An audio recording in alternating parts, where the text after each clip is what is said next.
All right.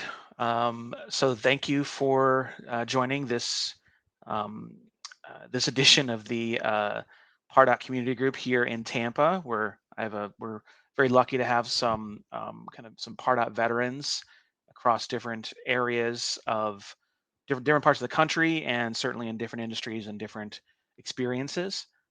The idea behind this community group meeting came to me just because it's something that I hear a lot about. I both hearing just people reaching out to me, and also in my day to day speaking with my clients who are using Pardot to send sometimes large volumes of email, and it becomes clear that there's a certain lack of knowledge about sometimes what we would consider fundamentals of email deliverability, but for people who are not in it every day and are not doing it every day, some of it is very surprising to them.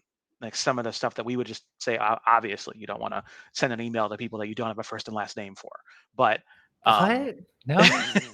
Only they're if like only if the first name is unknown, then you can send unknown, it. or if That's it's, okay.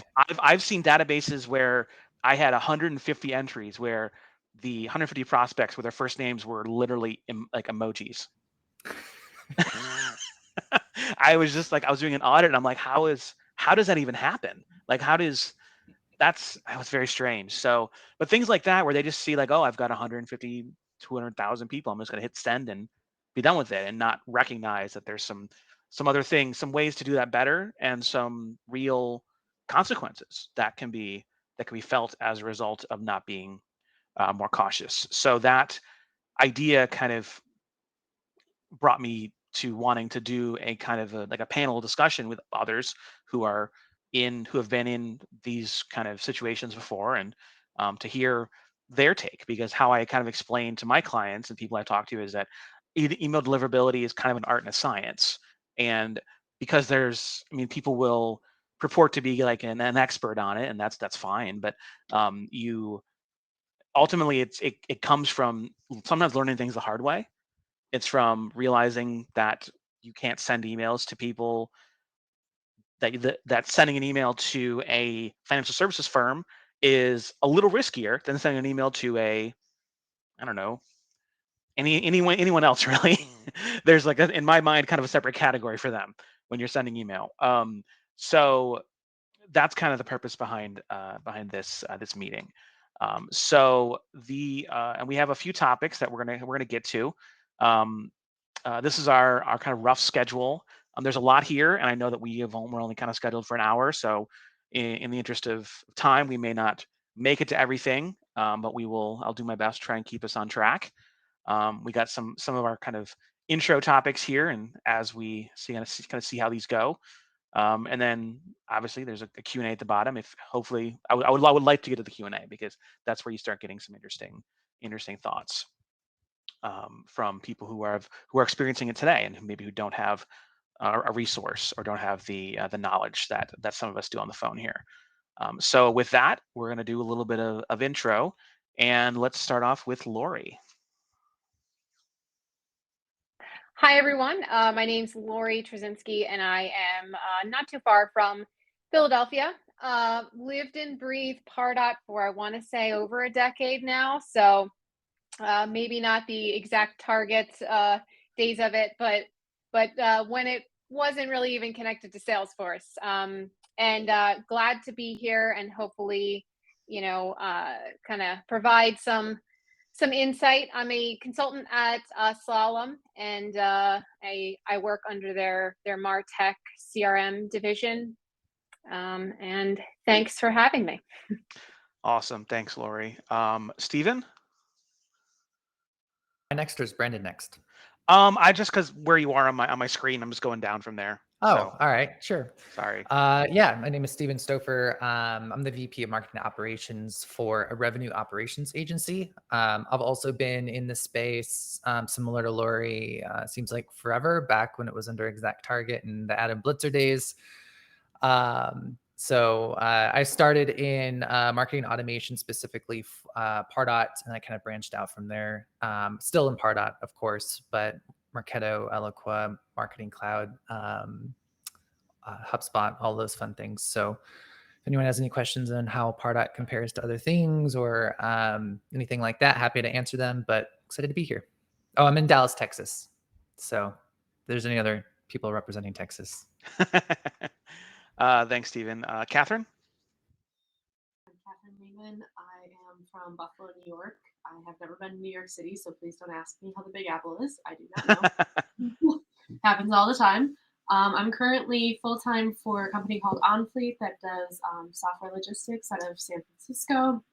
I am their marketing demand generation manager and kind of running the squad right now. But I have also been doing consulting for about 3 years, specifically in Pardot. And I've been working with Pardot on a whole for about 6 years now. Awesome. All right. Brandon, close it out. All right. Well, thanks for putting this together, Ben. My name is Brandon Walton. I've been in the Pardot space for a long time. I'm based out of now just outside of Seattle, Washington, but just to make it easy, I'll say Seattle.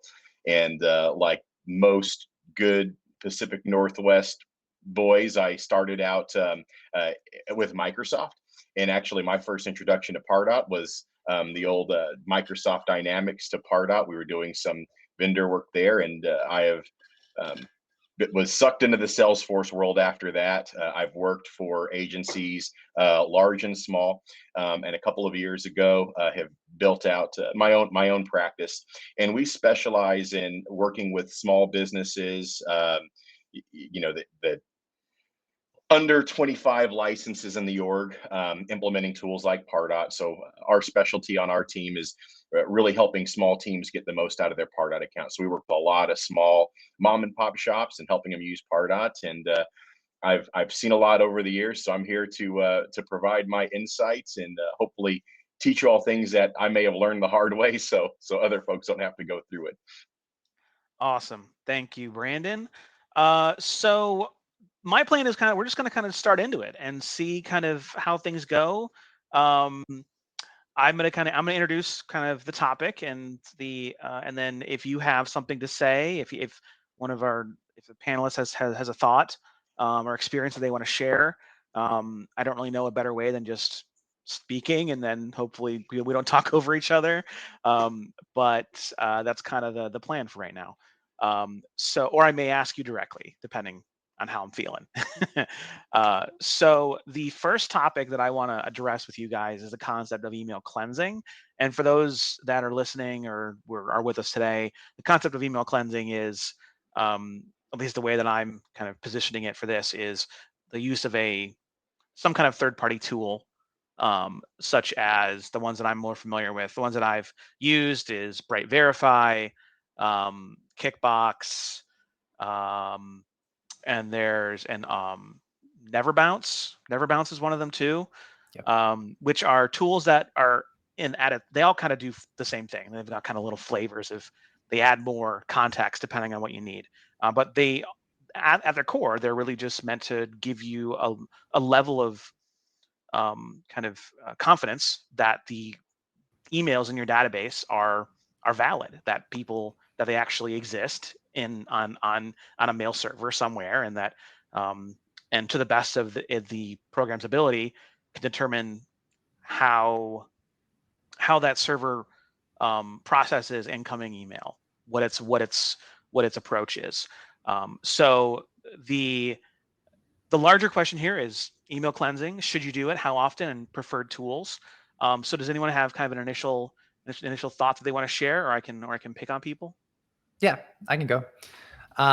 So I would say at the source of wherever you're getting your information, you should use some sort of cleansing tool. That could be on import, right? So before you import a bucket of leads from a trade show or whatever, maybe you have a third-party partnership, or it could even be a form, right, on your website. I really like Never Bounce because they have a really flexible API, and you can actually integrate it on your Pardot form.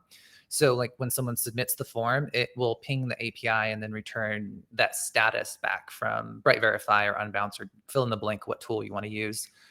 And then normally they'll come back with a status like valid, disposable. There's a few different ones. Catch all.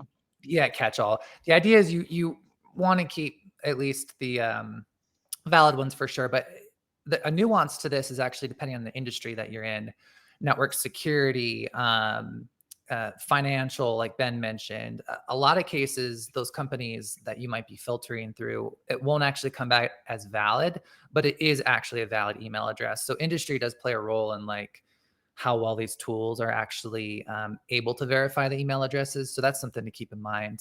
And then as far as how often to do it, I tend to look at it on a quarterly basis. So like if you can get it at point of entry, that's like the best case scenario. But if not, some sort of like quarterly look back would be good. And then also like source the data responsibly. Ben, you mentioned earlier, like the emojis, you don't know how that gets there. I'll tell you how it gets there.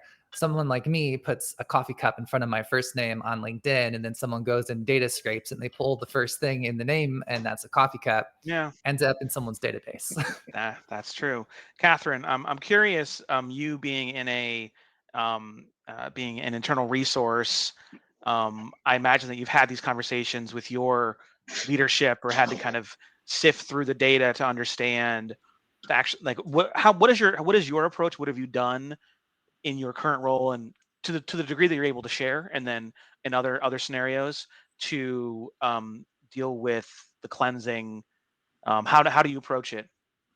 Yeah, I would say the problem I run into the most often is not so much the validity of the emails, it's more of a duplication issue.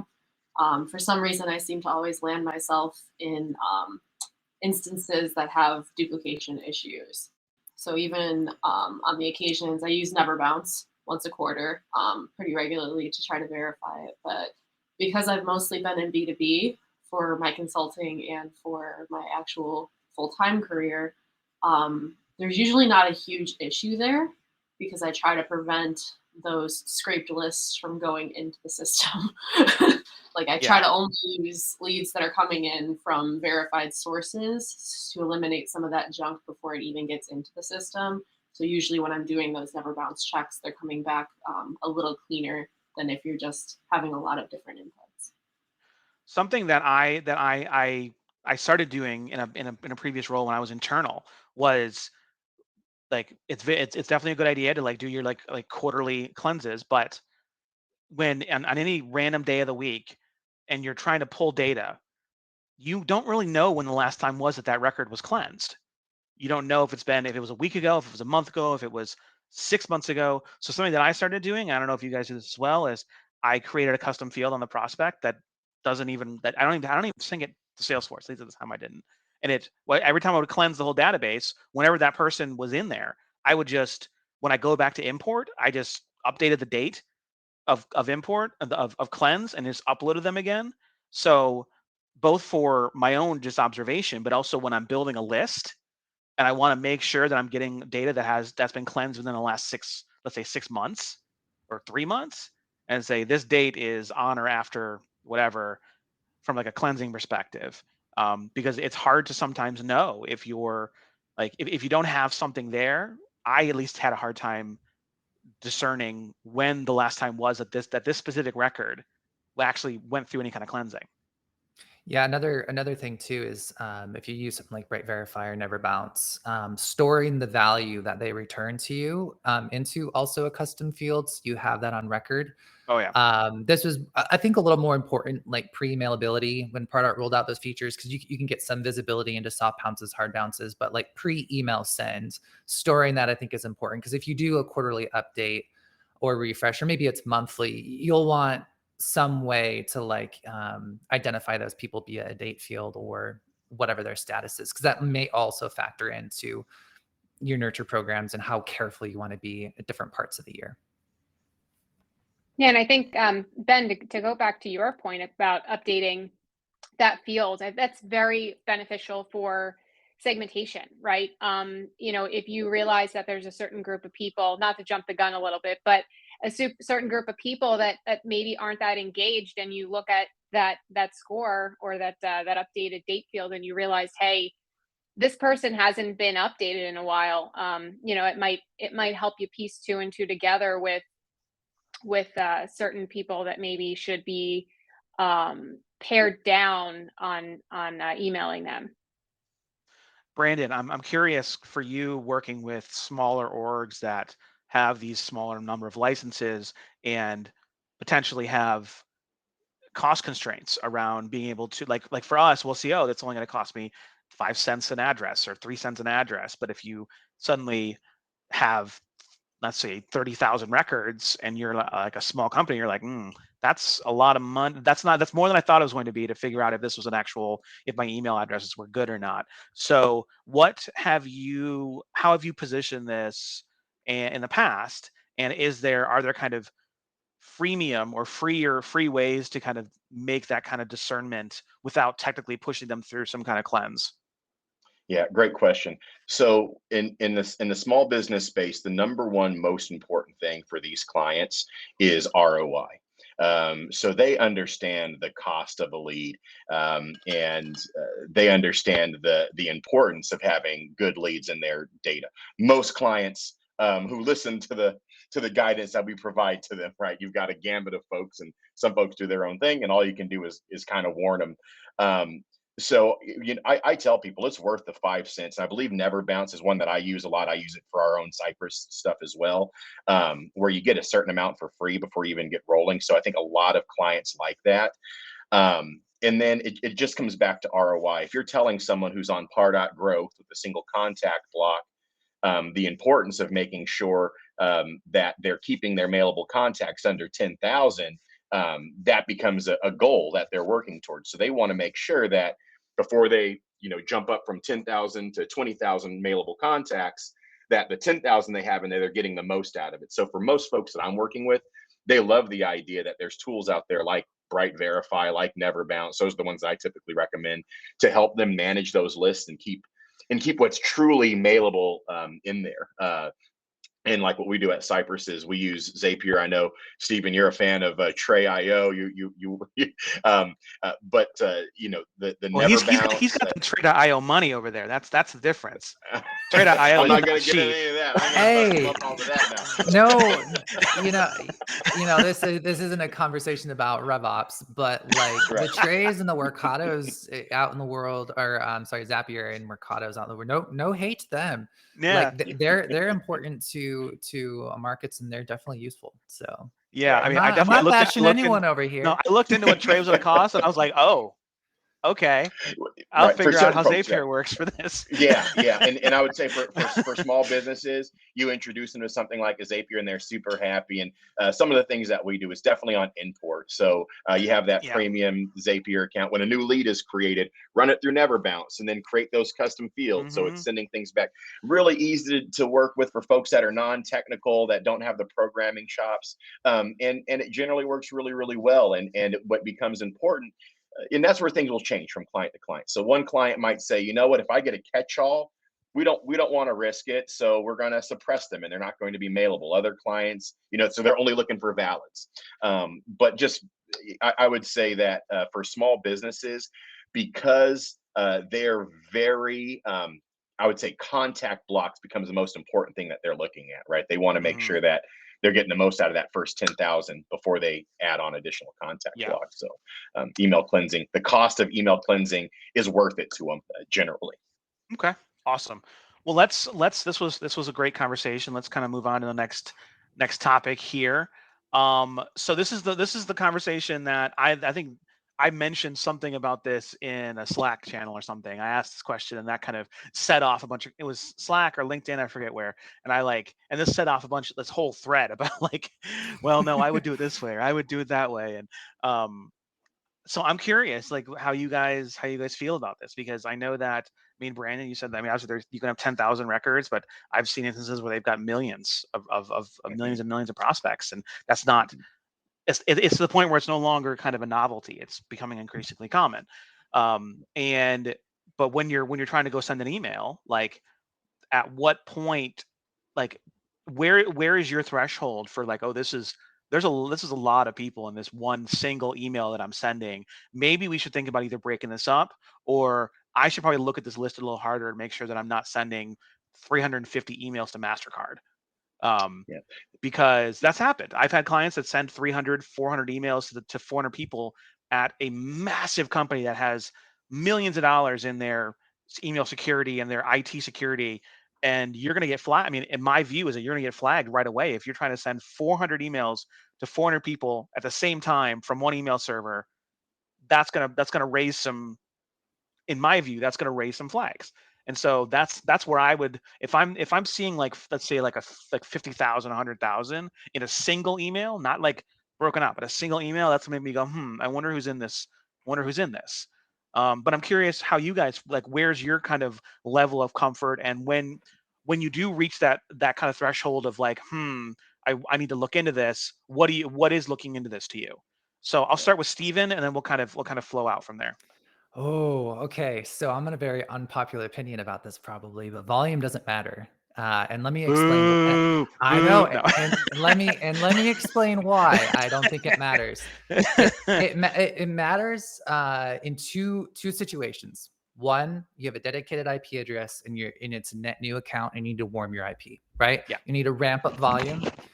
And so there's a ramp period where if you send too much too soon, you're going to be flagged as spam and you're going to just trash your IP address. You're going to have to get a new one. It's going to be a big ordeal, right? Yeah. The second case is unusual volume, right? So if you're a regular big sender of email addresses, that's fine. I mean, you're playing with percentages at that point, right? So if you send out a million email addresses and 500 of them bounce, not that big of a deal, right? But if you send 1,000 emails and 500 bounce, it's a big problem, right? So it's more of a percentage game. Email clients and ESPs, they want to see consistency. They want to see regularity. So if you only send 1,000 emails per month, but then Christmas rolls around and you send 100,000, that's a big problem. So consistency, irregularity within your sending patterns is what causes problems, not necessarily volume. Okay. Let's go to Lori. I mean, Sorry, what? I'll pick. Sorry, I wanted to jump in on what Steven said because I think that's Oh, exactly what I said in my comments on the post, the original post. Yeah. Was if somebody goes from 500 subscribers to 5,000 subscribers overnight, that's when you start to get nervous about that send because you don't know where those names came from and they're more likely to hurt you in the long run and hurt the viability of your data. I mean, to repeat what I said in that thread for those who weren't in it, I've sent an email for 3 million people. There are 3 million people, and that was a segmented email for a massive company who names will be anonymous. No problems at all. The deliverability rate was great. The open rate was great. The click-through rate was great. But then take that to a small company. I've also sent a small company, also segmented, only sent about a 10,000 email to their database, and it was like nightmare after nightmare. So like in my experience, the volume is less impactful than it is data quality, making sure that you're responsibly sourcing your information and then also keeping your sending consistent. But I'm curious, Brandon, you look like you want to jump in there. So Yeah. I don't want to take from Lori, but I definitely have things to say about it, but I'll wait till after Lori goes.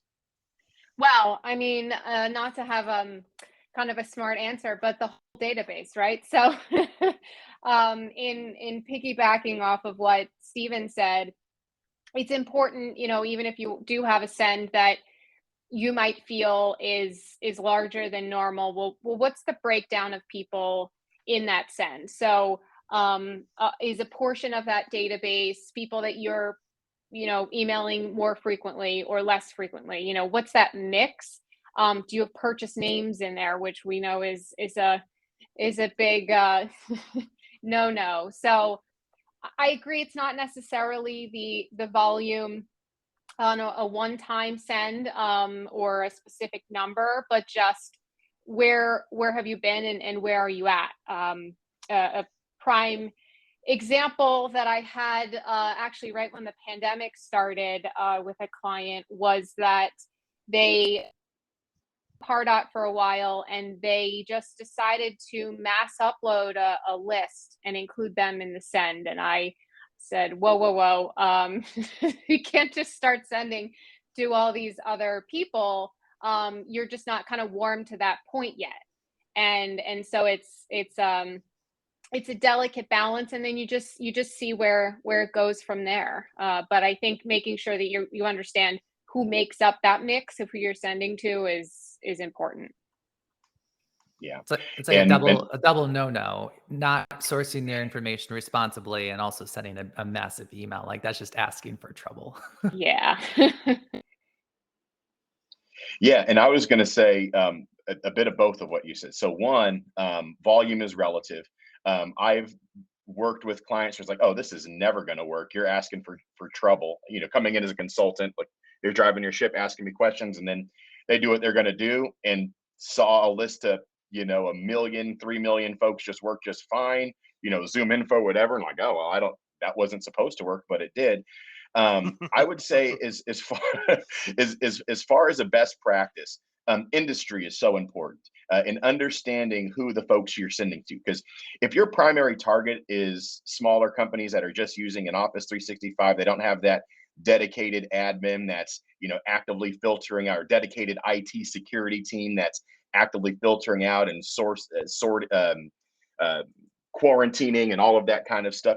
You're really at the whim of whatever Google or Office 365 decides. Which again, at Cypress we're using Gmail, and I feel like everything that gets is going to spam. I've got clients that stuff is ended up in spam who aren't even using Pardot, but they're just using Sales Cloud.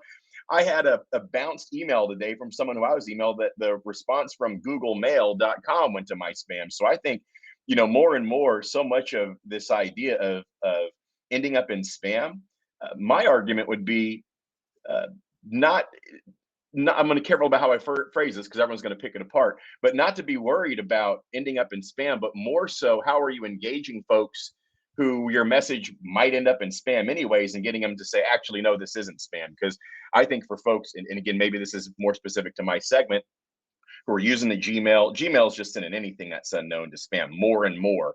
And I'm seeing stuff that I didn't mark as spam that I actually wanted to receive ending up in there. So I have to go back in, and now I'm checking my spam folder just as much as I'm checking my inbox. Say, oh, you know what? Ben's actually not spam. Trailblazer community is not spam, and I'm having to go back in and pick and decide what I want from there anyway. So depending on who your client or who you as a Pardot admin is marketing to, I think that's going to be a big play. And if you've got a relationship with MasterCard and you're sending them information regularly, to say, hey, make sure you whitelist our domain, because it's important that we contact you. So you just kind of stumbled into another topic that we could spend the whole next 30 minutes just talking about, like, approaching people to whitelist you. So I don't want to go down that rabbit hole. It's very tempting, but I think this was very interesting. I think the idea here is, like, the takeaway that I'm hearing is, be who you've always been from a sending perspective. If you're a high volume sender, be consistent with your high volume sends. If you're a 30, 50,000% standards, be that person or be that company, and be wary of the idea of flipping the script and then 3xing on another email out of the blue. That's where suddenly it becomes potentially problematic, because you're 50, 300,000, 50, and that's where you run into some problems. Yeah, and I'll add to that too. Sometimes, like, the best intentions can do the most harm, right? So, like, we're going into the holiday seasons. If you're a retail company, now might be a higher send volume for you because you're trying to get those programs out. So that is a case where I would say, if you're doing larger email sends going into Christmas and New Year's, maybe bucket them out, segment them. Don't do like the full list. So just be mindful of that going into the holidays and any sort of period where you're going to be increasing promotions in a very small part of the year. Excellent. Awesome. All right. So we're on to our next topic, and I feel like we're making good time here. So this is something that I've dealt with. I've had companies that suddenly they start hearing that that client X is who they've been sending email to successfully for months. Suddenly they're not getting email anymore, and Pardot will tell you on the error code why they bounce, why they're no longer mailable. And sometimes you'll see the word block bounce, and not understanding why every email up to that point was fine, but then this one email was the one that triggered the block bounce. I have a client that's experiencing that now, and I'm having to go in and like do kind of a analysis of their email content, because at a certain point, my understanding, the way that I see it, is that if you get block bounced on from somebody that you've been sending email to successfully, it's probably more to do with the email content than the frequency of the email you're sending. And I'd be happy to hear people suggest otherwise. That's just what I've noticed trend wise, is that you send emails that are fine, then you send one that has a lot of characteristics that a system that has been tuned to look for spammy and look for threatening email will see it suddenly as being a threatening email and will block bounce it. Lori, let's start with Lori. I'll go Lori, Catherine, Brandon, Stephen. I mean, yeah, and that's a good point to make, is what if they have been getting it the whole time? I mean, if you maybe it's a new employee who decided to create an email and the content was all images, or got really excited that emojis are available in Pardot and put 50 of them in the subject line. You know, it might be it might be kind of those one-off things that seem great at the time and just don't go well. And like you said, some of the email content. But I mean, on the other side of it, what if you haven't been sending for a while? Just getting down to the basics of making sure that you're authenticated, and that, you know, kind of the authentication in Pardot is set up as your baseline. That shouldn't be your catch-all. Yeah. So. Catherine? So the one time that this happened to me kind of a lot at the same time was right after someone in my organization discovered operational emails, and decided independently that all of their emails were operational emails. And we had a lot of That's admin. hard to come back from. That's hard to come back from. Oh yeah, it was a nightmare.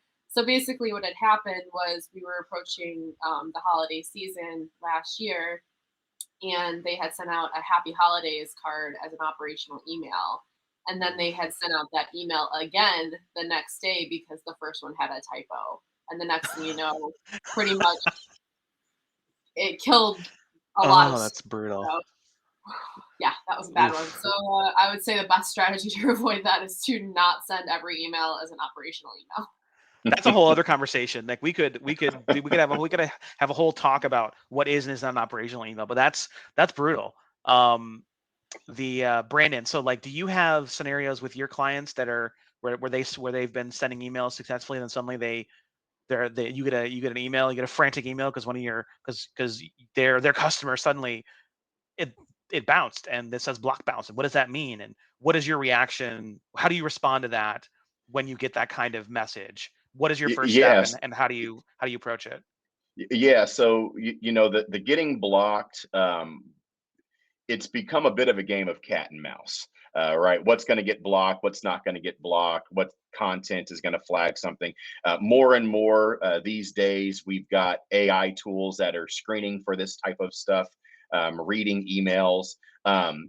You know, a long time ago, what it would be is if you send something to someone's inbox and IT is looking at it.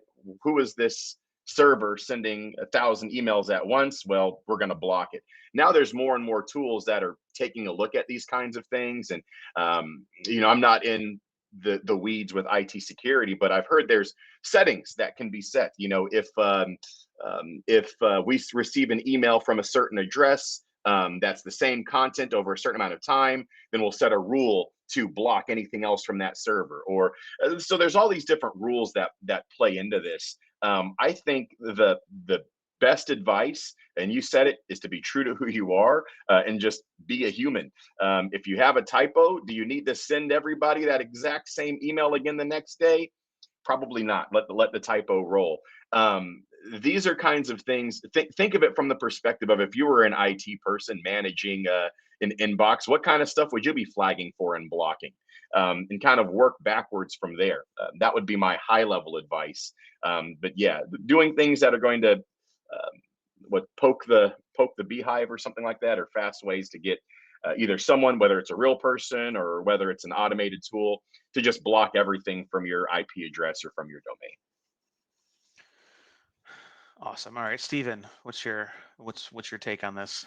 Yeah, two things. Control what you can control. The two biggest issues that I've seen with this is either someone doesn't have a properly set SPF record, or they have two records that are sitting on their DNS. Without getting too in the weeds with that, essentially it basically tells the inbox, like Gmail, that the domain sending you this email has the proper permissions to do so. So if your SPF record is improperly set or just not set at all, that is a really quick way to get block bounced. The other one is your sending IP address. So if you're in a shared IP address with Pardot, which I think it's somewhere around like 10 other companies share one IP address. If other companies on that same IP address are being very unresponsible with their email, your IP address is going to be, tanked as a result of that. So a way that you can do, and you can check that, I think Return Path has a free IP address checker. You can just copy and paste your IP address from Pardot into there, and it will basically tell you the history of your sending IP and a score from 0 to 10. High 90s is essentially, a good sending reputation score. So like those are the two things that I would check. And then if neither of those are a problem, I would then kind of dig into the weeds of like, content, not saying free, all of your emails, and making sure that, like others mentioned, repetitive content can get you in trouble real quick. I had a client who sent an email that was creating a sense of urgency, which, depending on who you ask, that's a no-no, because you're obviously trying to, because it's kind of that's like a spear phishing kind of a tactic, is if you're trying to like create this air of like, oh, please do this now, and that caused some emails to get block bounced that would normally otherwise have been delivered successfully. So that's like some of like the granular content stuff, where it's like think about, I mean, I understand that your people are breathing down your neck and say, oh, I need you to get registrations for my webinar, but like, don't, like, think about the recipients. Yeah. Think about the people you're sending the email to.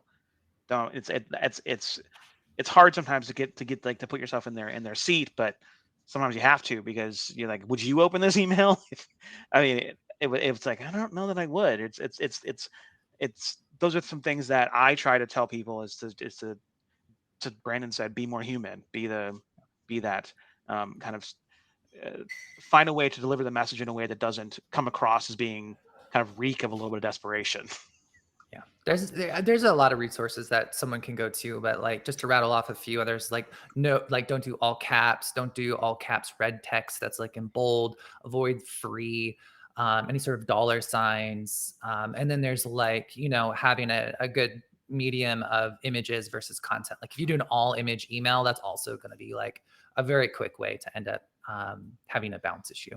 Yeah. I think another good point to make is just, which I feel like with the Lightning drag and drop email builder with Pardot is less of an issue, but just making sure that the HTML of the email is solid. Maybe you kind of updated something, or someone played around and it doesn't read so well to the recipient and their server, and that can have an impact for sure on being blocked, where the email just doesn't look right. I'll tell you, the best deliverability that I've seen across the board are those emails that are built. And I'll go back, that classic Pardot builder where you don't use a template and you're just typing in that WYSIWYG editor. And so those emails are just like someone's writing an email. They don't have any formatting or any of that, they don't have anything in there. They're the simplest email. And those ones tend to do the best. Hey, do you mind calling me back real quick? Those seem to just work so well. Simpler is definitely better. Awesome. All right, so we're making a little bit of, let me see what's the next one here, because I do want to get a little bit of, I want to make sure that I have some time for questions. So this one is kind of a different take on what I started out at the top about cleansing the stuff that's coming in, the next question then is, how do you keep your current database clean? And because, I mean, I've seen it myself, people who are consultants who go into an org that's existed since 2012, and they haven't kept track of, they just keep buying contact blocks, and you kind of let them know that there's a way to not have to do that so often if you just establish kind of a high watermark for what you consider to be inactive. I mean, I've made different recommendations, different clients, and I kind of help them understand that while yes, your email send numbers, like you may, instead of this email going out to 30,000 people, it may instead go to like 23,000 people. That's makes it feel like you're like lowering your chances of engagement, but really you should see a meaningful change in your aggregate KPIs, because you're now seeing people, you're emailing people who actually respond to you or acknowledge your emails and so on. But just real quickly, like I'd be interested to know what approaches that you guys have taken or recommend when it comes to cleaning your current prospect database of inactive or unengaged prospects. I'll start with Lori, and then we'll go to Catherine, Stephen, and then Brandon. Yeah, I mean, a good thing to consider is the purpose of sending to them. So maybe a group of your database was for, leads from 3 years ago.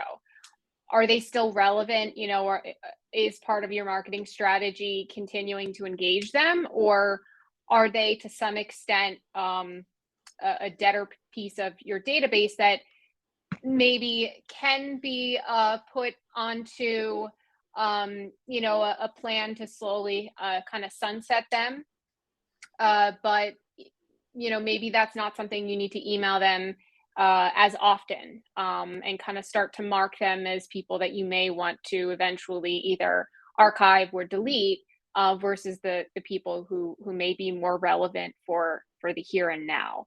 So Yeah. stale contacts is a is a good one. All right, Catherine, how have you dealt with this both with your current org and then as a consultant? Yeah, so I actually usually see it a couple different ways. Usually, when people are approaching their limit of prospects, that's when they're like, "Oh crap, it's time to clean up the database and get Yeah. rid of some of these old people." But I actually noticed a trend. It just happened to me with one of my current clients, and it happened when I was a consultant for OnFleet before I was full time. Um, they'll say something very broad, like, "We want to get rid of everybody who hasn't opened an email in 6 months." And then you pull a dynamic list. Okay, it's going to be 20,000 people. And then they're like, whoa, whoa, whoa, whoa, whoa. That's a lot, right? So then you start adding in additional criteria like, well, is their score 0? Is it something else? And try to bring that list down. And what I'm finding through those exercises are that sticker shock really shouldn't be a sticker shock, right? Truth is the same. They haven't opened an email in 2 years, 3 years, 6 months, whatever it was. And the odds of them suddenly getting a magical email in their inbox that causes them to open it is probably pretty slim, right? They've been ignoring you. What's going to change their mind? Some awesome emoji filled subject line? Probably not. So I've been counseling people more often. If that's really your criteria, stick to your criteria and let that cleanse take place, because then you're going to replace those people with probably more relevant needs. Yep. All right, Brandon.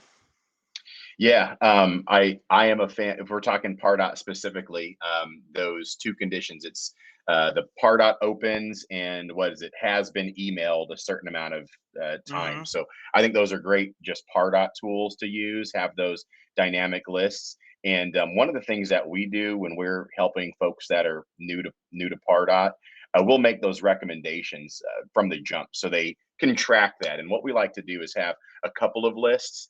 Right, last email open was 30 days, 60 days, and kind of coach the client through that, so then they can see, that engagement kind of taper off. And there's a lot of really great content out there around doing like lead score degradation, where Same thing on an automation. If someone hasn't opened a thing after a certain amount of time or whatever those other criteria conditions are, you kind of set the score to something lower. So I think those are good tools when you're talking about just like Pardot only. And then to go back to the first question, comboing that with some additional filters being what is that never bounce status, or having automation rules trigger again subsequent never bounce checks. So where if somebody has been emailed a certain amount of times, but they haven't opened an email in a certain amount of time, maybe then you're going to have your system do a never bounce check and then initiate that kind of a process. So I would do, yeah, good list management and good data cleansing tools would be my short answer. All right. Stephen, thoughts on this? Yeah, this is all really good stuff. The one thing that I would add is just take into account the created date. For an example, if you got a list from like 1,000 people from a trade show last week, but you've never actually emailed them, if you were to create a dynamic list of people who have not opened an email in the last 60 days, all 1,000 of those people are going to show up simply because they've never had an opportunity to interact with your Great content. point. So be mindful of that. Another thing that I try to recommend to my clients is factor in your target persona's average time that they're going to be between jobs. So if you're targeting the VP at a SaaS company, you should probably know how likely they are to change jobs. It's probably anywhere between 1 to 2 years. So that's something to take into account, as well as another thing I think about is actually the average buying cycle. So if you have a really long buying cycle, you can probably get away with cleaning like every once in a while. You have a really short buying cycle. Maybe you have like an on-demand, online entry system where it's very self-service, but it's like a couple of days from lead to sale. You're going to want to do cleaning a lot more because this is going to impact your open rates, where you're just going to have really, really, really small percentage open rates because half the people you send to, or more than half probably, just aren't even opening your emails. So those are my two things: is average time that someone's at a company where they may move on, as well as your buying cycle at your organization. Yeah, those are all great points, and to kind of tack on to what Catherine said about that sticker shock of, because I've had that conversation where I've told them that, hey, let's say you've got 100,000 people in your prospects, and I mean, I give them like the never active. Let's say there's like I tell them that there's 40,000 that have never been active, and their jaw hits the floor. They're like, yeah, that's just kind of because that speaks to a larger problem you guys have.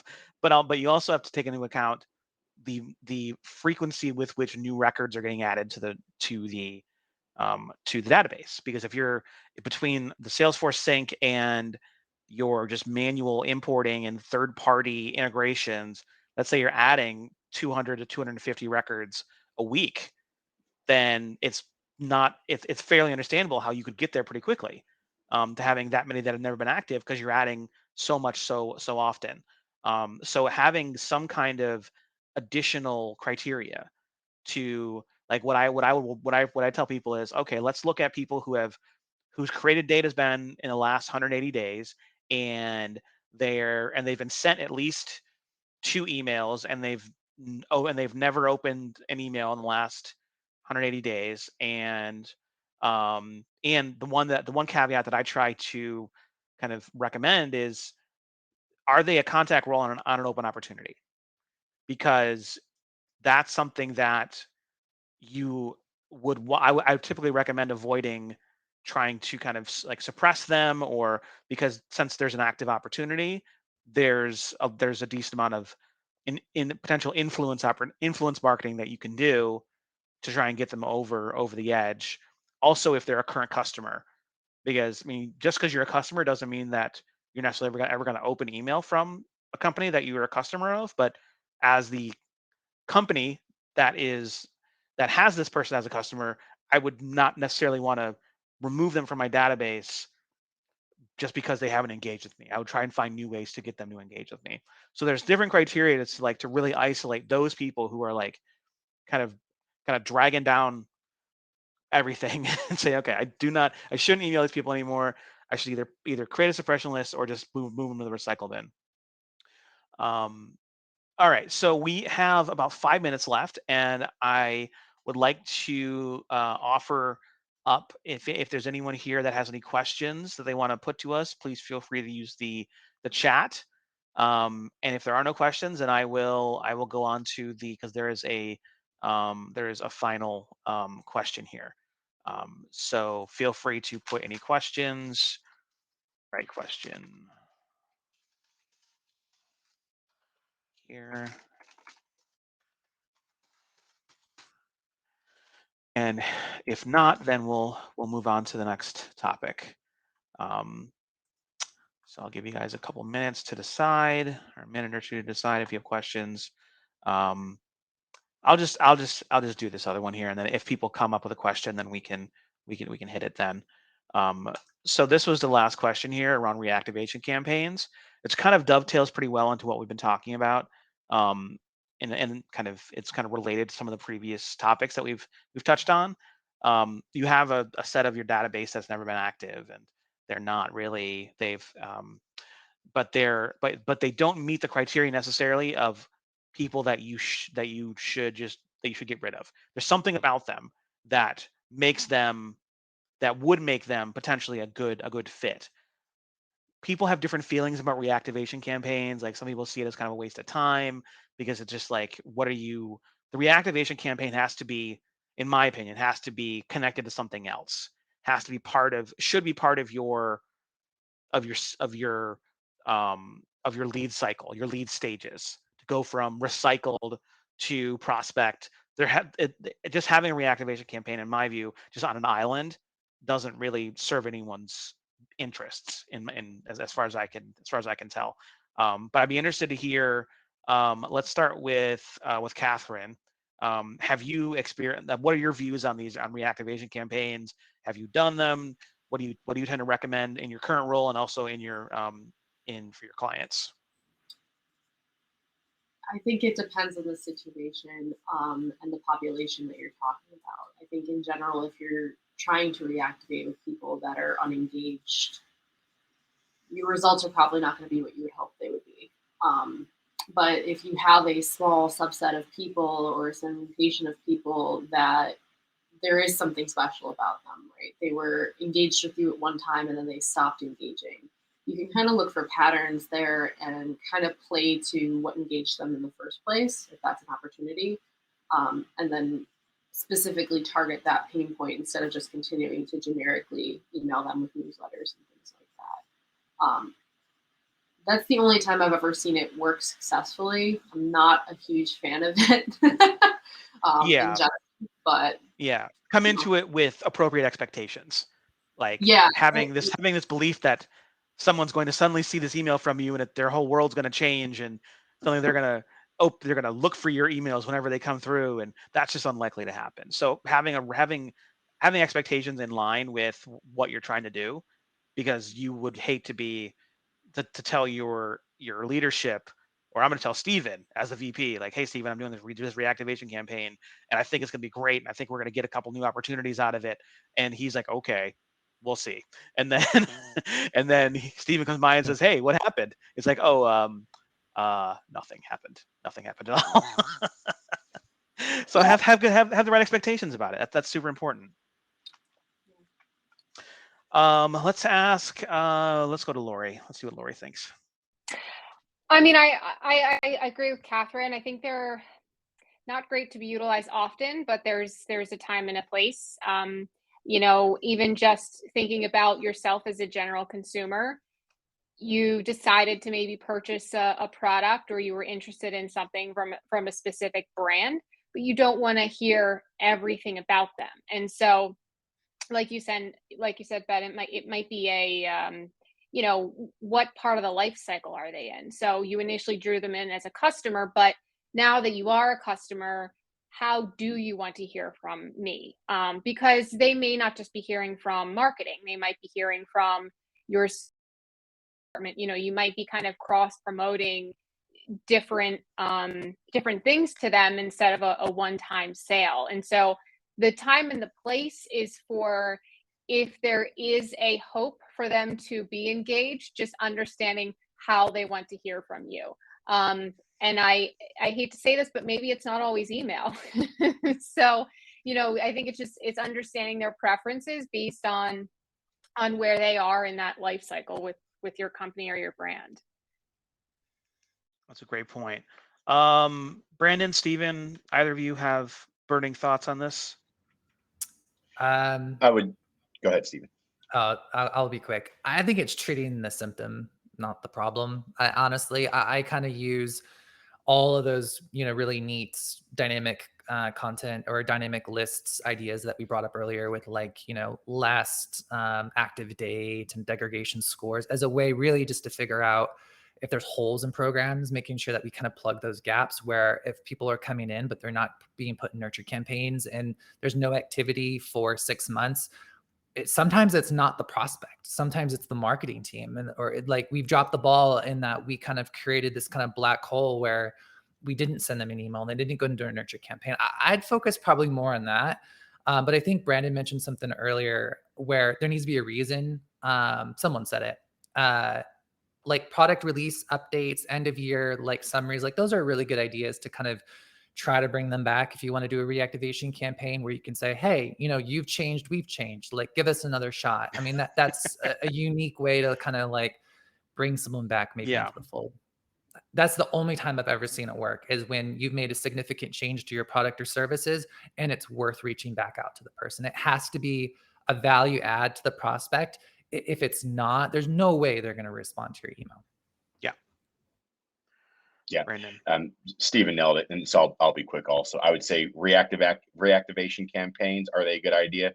Generally, yes. I think expectations are important, and it goes back to treat marketing like dating, right? Like online dating. If someone breaks up with you because you had an embarrassing date with them or things didn't work out, texting that person, emailing that person back over and over isn't a good idea. But I love the idea of we've changed, you've changed, or something's important for us to reach out to you for.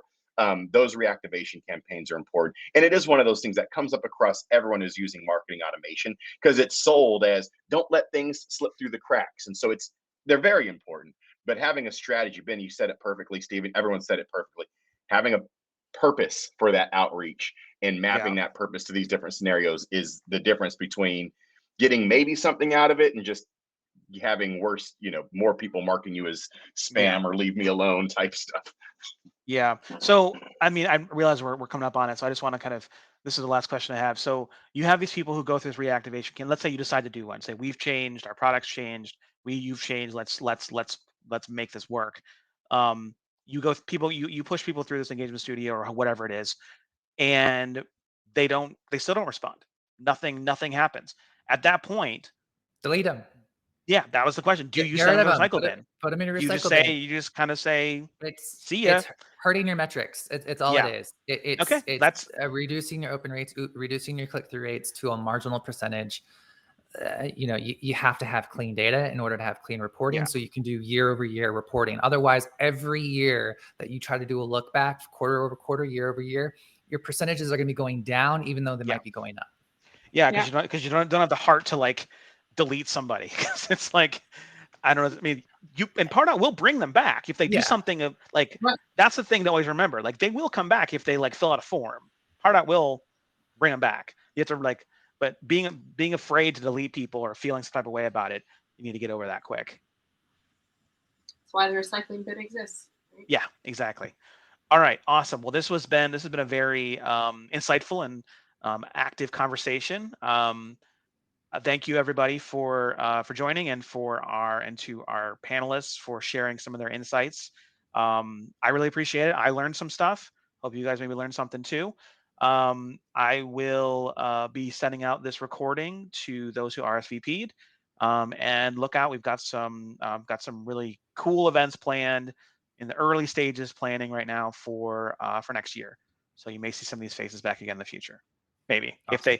if they agree to come back again. Thanks, all right, Ben. Thank you guys so much, and until next time, have a good evening. Thank you, Ben. Thanks. Everyone. Bye.